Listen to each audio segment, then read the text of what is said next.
was their own family's mail. But people right now who are under incredible stress, who are under incredible pressure as the Postmaster General, under directives from the President of the United States, are dismantling sorting machines, reducing places where mail can be picked up, and hurting the American people as they rely on the essential services that the United States Post Office delivers. This is an agency that is nearly as old as America, put into the Constitution by the Congress, and has delivered and is trusted by the American people. They have delivered through the Civil War, pandemics, 2 great world wars, and every great challenge our country has faced. They employ nearly 100,000 veterans, and those veterans are delivering 330,000 prescription drugs from the VA to veterans every single day. These slowdowns are hurting people, not just causing anxiety, but physically limiting their ability to get essential items.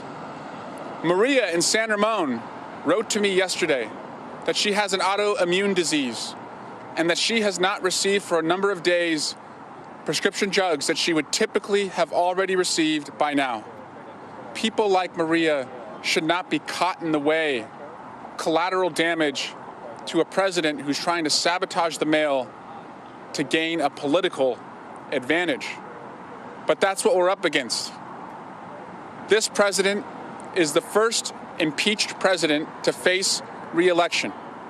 This president is the first president who likely faces criminal charges once he is out of office. The incentive to cheat, he's already welcomed foreign interference from the Ukrainians. To sabotage the mail, he's already dismantling machines and has told us he doesn't want mail-in ballots. And to convey misinformation is powerful. But we can't let it happen, and we're not helpless. So we're here at this day of action. These individuals, these constituents care. They're counting on the mail, and they're counting on Congress. So this weekend, I will be headed back to Washington to vote to fund the post office an additional $25 billion so that they can function and deliver through the election season, so that they can reverse the dismantling that has taken place. The Postmaster General today said he is stopping. He said he's stopping the shortages that have been put in place. We don't want him to stop. We want him to reverse. We want him to resign. And we must pay our postal workers overtime so they can deliver. We will do that. We will pass that. And then it's incumbent upon the Senate to bring to a vote funding for the Postal Service. People are hurting in this pandemic. Californians are going into another hot summer and fire season. The last thing we should have to deal with or worry about is the reliability of one of America's most trusted resources, the Postal Service. So we're going to fight for the Postal Service, and we're going to fight for people who are counting on what they deliver every day. Happy to take any questions.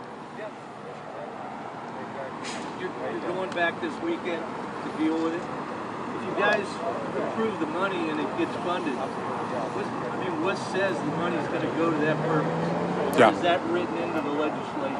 The question is, if we fund the Postal Service, pass the legislation, and the president signs it, what guarantees do we have? Well, we have the power of the purse in Congress. We fund the government. And so if the president signs it into law, it has to be executed. Now, the president can continue to sabotage the mail. We expect that he will try and do that. But by having events like this, and this is not the only event in America, across the country, there are events like this at most post offices, raising awareness about the need to keep the post office going. If we raise awareness and increase the functionality of the post office, we give people a shot at getting their essential items delivered and their ballots counted. But people must also have a backup plan. You should be able to count on receiving your mail-in ballot, filling it out, getting it in as early as possible, and being ensured that the Postal Service will deliver it to the Registrar of Voters. But if there's further sabotaging, people need a plan B, whether it's taking it to a designated drop-off box or, God forbid, going to the polls and risking their health but making sure that their vote is heard. we don't want to get to Plan C. We want to ensure and fund that Plan A can happen, that you can send your mail-in ballot and not have to choose between your vote and your health. Here in Alameda County, I guess Plan B is to a drop box, for the registrar of voters. Have you heard anything about that? Do you have any details on that? Yeah, Alameda County will have drop boxes for registered voters to drop their ballots off. Again, we want to be able to count on the mail, but it's going to be more guaranteed during these times if you can come up with a plan to get your ballot to an Alameda County designated drop box, and they will be dispersed throughout the county, not just at the courthouse in Oakland. And you can go to acgov.org to learn more about where your drop-off box would be. So what do you expect to see next week after probably be a vote early next week, and what will follow that? There's going to be a vote on Saturday, and we're going to vote. I hope it's a bipartisan vote, because it's not just Republicans and it's not just Democrats who are seeing their prescription drugs delayed, but that Republicans and Democrats would join to fund the post office, put pressure on Mitch McConnell to pass the same legislation and have the president sign it into law. The president yesterday, he clearly recognizes this is an issue. He tweeted, all caps, "Save the post office." So we are giving him a way to save the post office. The president doesn't really seem to take responsibility for any of these things. Can Congress hold the Postmaster General to some standard of doing your job and making sure these facilities run? Yeah. So Congress is going to, in addition to passing funding for the Postal Service, on Monday, a week from yesterday, we're going to have the Postmaster General testify to Congress. And again, this is the opportunity to bring him to account, to shine a light, use light as a disinfectant for any corruption, to understand what is going on and get promises and pledges from him that the mail will be delivered. Again, we've got the power of the purse.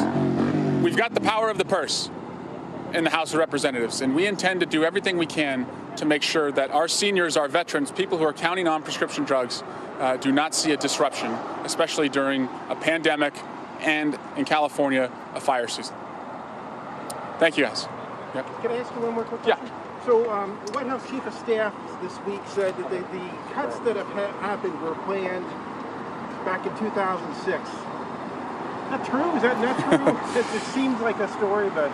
Yeah, I don't think in 2006 there were plans to, 77 days before the election, start dismantling post offices when the president is at a historic low in the polling. I mean, it seems pretty intentional. And the president always says the quiet part out loud, and he said last week that if we funded the post office by $25 billion, that would allow mail-in balloting, which he does not want to see happen. So he doesn't want this to happen because he very selfishly ties it to his own political fortune and doesn't see the senior, doesn't talk to the woman in San Ramon that I referenced earlier, who, for those people, first and foremost, the post office means essential items when I need them the most. It's not any political party's future. Yeah, thank you, guys. Well, thank you all for showing up and caring. Thank you.